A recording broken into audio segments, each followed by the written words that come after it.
Good morning, everyone. I hope you are well. Thanks for joining us today for another Bite Size. I hope your term has started well.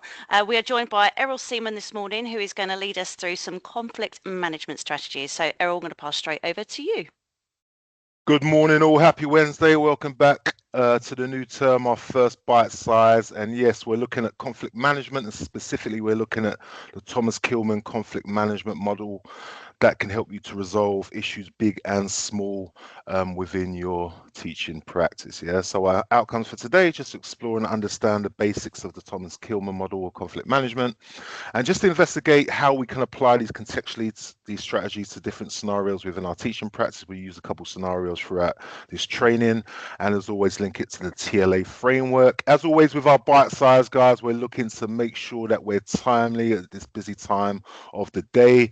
Make sure we always provide something as value and something that you can walk away with in order to utilize straight away within your practice. Yeah. And as I said, on the TLA framework, this kind of sits with behaviors and attitudes as a conflict management model, but in many ways it does infiltrate many other aspects of the framework, as you'll understand as we continue. So why are we doing this? Why are we looking at conflict management? And I'll justify it in terms of one of the things that we understand that as teachers we wear many different hats. We know that we have our technical expertise, our specialism, but just as important is our leadership capabilities, our soft skills, our abilities to manage behavior within the classroom. And we know we need both of these skill sets in order to be successful within our practice. And sometimes, we lack one, and it can really compromise our technical ability, within the classroom as a subject specialist. So this conflict management model, very simple, 4 quadrants, and on the axis, it's based upon a relationship between our assertiveness and our cooperativeness with our students or our customers, if you're coming from that particular point of view. And those 2 dimensions, when we're talking about assertiveness, we're talking about the degree to which you satisfy your own concerns. And when we're talking about cooperativeness, we're looking at the degree to which we satisfy our students' concerns, our customers' concerns, the other person's concerns. And when we're looking at assertiveness, not to preach to the choir, you guys understand what assertiveness is, but just understanding that, we're looking at confident and forceful behavior, the sort of behavior where the communication style, it's that balance between being passive, being aggressive. And when we're coming from a place of assertiveness, it allows us to express our individual needs, our feelings, and our beliefs directly and honestly, but at the same time respecting others. It's not about stepping on someone else or allowing them to step on us. It's about getting that middle ground. And when we're directly communicating in that way, it can really be a useful way to reduce conflict, build relationships, and enhance our self-confidence. So just as I said, we're looking at being able to establish that assertive behavior, a big theme of this Thomas Kilmann model. And when I'm going through it, guys, think about how do you approach certain situations? Which of these quadrants are you coming from when you're dealing with certain things? Do you tend to err from more one side or another, or are you kind of flexible and adaptable with the way you deal with conflict? Okay, so just as I said, as you can see from that, we've got on the left axis, we've got the assertiveness, high assertiveness, low assertiveness. On the bottom of axis, you can see the cooperation is high and low, and where each of these meet on one of the corners of the axis, you have a way of dealing with conflict within your classroom, whether you're competing, collaborating, avoiding, accommodating, or compromising. I'll go through each of these one at a time. So let's look at competing first of all. So competing's in the top left axis, where you've got high assertiveness and low cooperation. This is what we call a win-lose scenario. And this is where you are actually pursuing your own concerns at the other person's expense. In other words, you are executing what you need to execute, you're doing what you need to do, and is no room for compromise. The example I like to use is if you are a parent, for example, and you're walking down the street with a little child, and the little child's playing around on the street, and the child's about to run in the road. You're not gonna be like, "Oh, Billy, come back, come back." Well, no, there's no time for this, because of the urgency of the situation, you might grab the child, pull them back in. You might, might assertively give them a command to get back onto the pavement, but you're not going to wait because obviously the danger of the oncoming traffic. So there's certain situations where stakes are really high, where we utilize this competing sort of mindset, where you're in charge of the room and there's no time for negotiation coming from a competing scenario. I'll give you a scenario that we can use to frame and understand all of these contextual um, ways of dealing with the conflict. So, just imagine an FE tutor, we call him Mr. Miller, and Mr. Miller set a firm deadline for an assignment, and his student Maya approaches him on a Thursday afternoon. We've all been in the situation, asking for an extension. So she's asked for an extension because she's got 3 exams on the Friday. But Mr. Miller, he's got his ways of doing things. He generally dislikes changing his deadlines because he feels it complicates his grading schedule, and he feels it's unfair to other students to change at this particular point in time. And when we're coming from a point of view of competing, Mr. Miller will be like, listen, Maya, I understand that you're busy, but the deadline's the deadline. I've said what it is. It's safe for everyone. You knew when the deadline was. You need to submit it on time. So obviously there's a level of inflexibility with that particular approach that he's going to use in that scenario. And in this situation, Maya either is going to have to comply or face the consequences, and the benefit with this scenario is that he maintains his authority, but at the same time, Maya may feel unsupported, may even feel anxious and stressed as a result of it. But that's a way he could deal with that scenario. If we look at a different scenario, we look at accommodators. So accommodators come in from the bottom right-hand corner, as you can see, where now cooperation is high and your assertiveness is low. So now you're looking more at the student's needs, your customer's needs, as opposed to your direct needs. Yeah, so low assertiveness, higher cooperation, what we call a lose-win scenario. You're taking a loss to allow the win for the other party.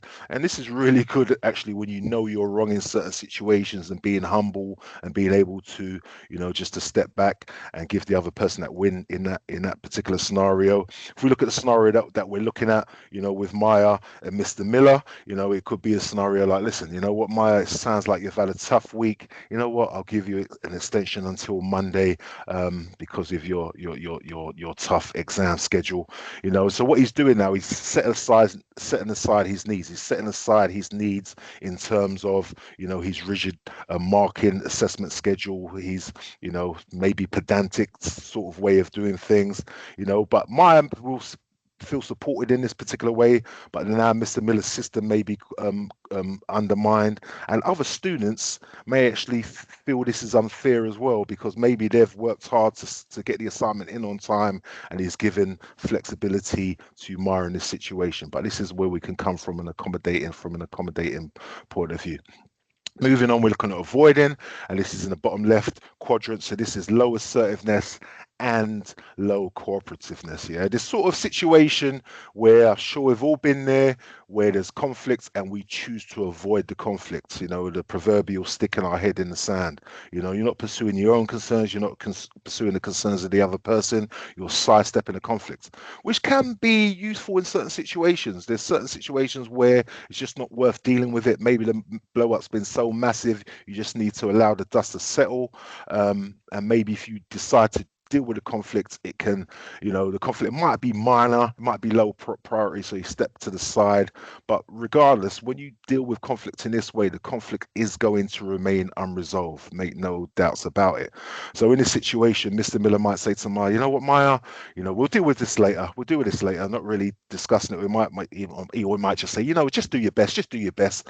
But he's not giving her any clear direction whether or not she can have the extension, not have the extension. She doesn't really know where she is. So the short-term tension is avoided, but Maya's left uncertain, and then, as I said, the situation is unresolved. Collaborating though, in the top right hand corner, what we call a win-win scenario: high assertiveness, high cooperation. And this is kind of when you're working with the other party, working with your customer, working with a student, where we get a win-win scenario. A lot of the time this will involve a conversation, a discussion, where you're trying to find a solution that can work best for both sides and satisfy both sides and both sets of both concerns for both sides. So it might be a situation where, I see you got a heavy exam schedule. Let's figure out a solution that's fair to you and fair to the class, you know. So it might be a case where Maya submits a partial draft on a Friday and submits, you know, the full assignment, you know, later on in the week. And it might be even a case where Mr. Miller looks at his actual policies and examines some sort of exam related week policy for submitting exams that's fair to the entire class. So in this particular this way of dealing with you know, this minor conflict, you're being assertive, but you're not being dominant. You're trying to find a solution, a win-win that works for all. But sitting in the middle as well is what we see the compromising, where there's kind of like a medium ground of assertiveness, a medium ground of cooperation, and you're trying to find a similar to collaboration. You're trying to find a mutually acceptable middle ground. But when we're talking about cooperativeness, you know, it might be a case of, you know what, Maya, I can give you a short-term extension until Saturday, but no later. You know, in that, and it's a quick, practical solution where Maya gets a little bit of an extension in this particular case, but then Mr. Miller doesn't compromise his assessment schedule and the way he does things. Yeah, so that's just general overview of utilizing. As I said, think about how do you adapt and how do you use certain areas of this particular model within your own practice, because we're all doing it, we all deal with conflicts and we all resolve conflicts in different ways.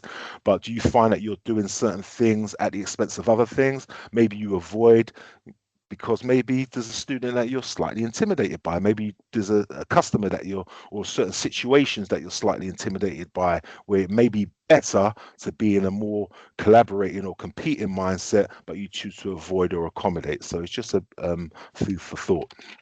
I'll give you another quick scenario. Imagine a student. Imagine a student, we'll call him Jake. Imagine Jake's just really loud in the class, constantly disruptive within the classroom, and Jake just likes to talk, talk, talk. You know, competing. It might be a case of, Jake, that's enough. Do not interrupt. If you interrupt, you'll be removed from the classroom. You know, in terms of accommodating, it might be a case of, oh, Jake, I see you've got a lot of energy. You know, just try to keep it down a little bit. You know, you kind of allowing Jake now to express himself within the classroom. You're not dealing with it, you're just avoiding Jake directly within the class, putting your head down, trying to talk, teach. And I've seen this in learning walks myself, where you've got students talking and it's not being dealt with by the teacher, and it can be quite disruptive, you know, for the rest of the class. Or we can be collaborative and it be like, Jake, let's have a conversation with this. Maybe Jake sees you after class. I've noticed you're really unsettled. You're interrupting. You know, what's going on? Let's find a way that you can participate without disrupting others, for example. You know, so that's just a way to contextualize different aspects of the Thomas Kilmann conflict model, where we're being assertive. And remember, when we're talking about assertive behavior with our speech patterns, we're looking at well-paced, non-accusatory, warm, firm type of speech pattern where we're direct. We're not loud, we're not aggressive, we're not angry with the way we're talking to our students, but at the same time, we're not hesitant, haven't got that nervous laughter, you know, in terms of eye contact. You know, the eye contact's comfortable, it's not menacing, threatening, we're not avoiding eye contact, but we're being confident, we're being you know, just appropriate with the way we make that communication with our students. In terms of body language, we're relaxed, we're upright, we're forward facing, we're pacing around the room, we're not just sticking to one area of the classroom, we're not having our head down, we're not avoiding, you know, these certain situations. So being able to step into our assertive behavior, more than happy to do further training on this if you want further clarification. So I'll just leave you with a quote of the day.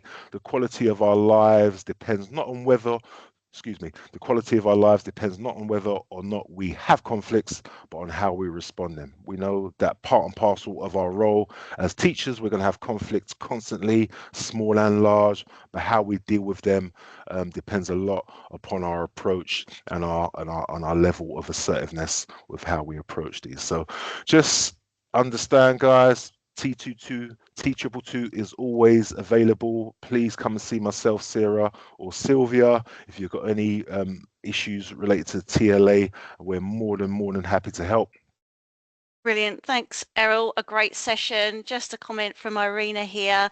She said, this is an intriguing approach. Agreed, Irina. The model may also help to look through a trauma-informed lens where each student's individual circumstance and his experiences, apologies, are considered and appropriate support can be put in place. Yeah, fantastic. Avoid an escalation of conflict or animosity. Yeah, brilliant. A fantastic comment. Thank you so much. And agreed. And I think it's quite a useful reflective tool. And thank you for kind of going through that with us today, Errol.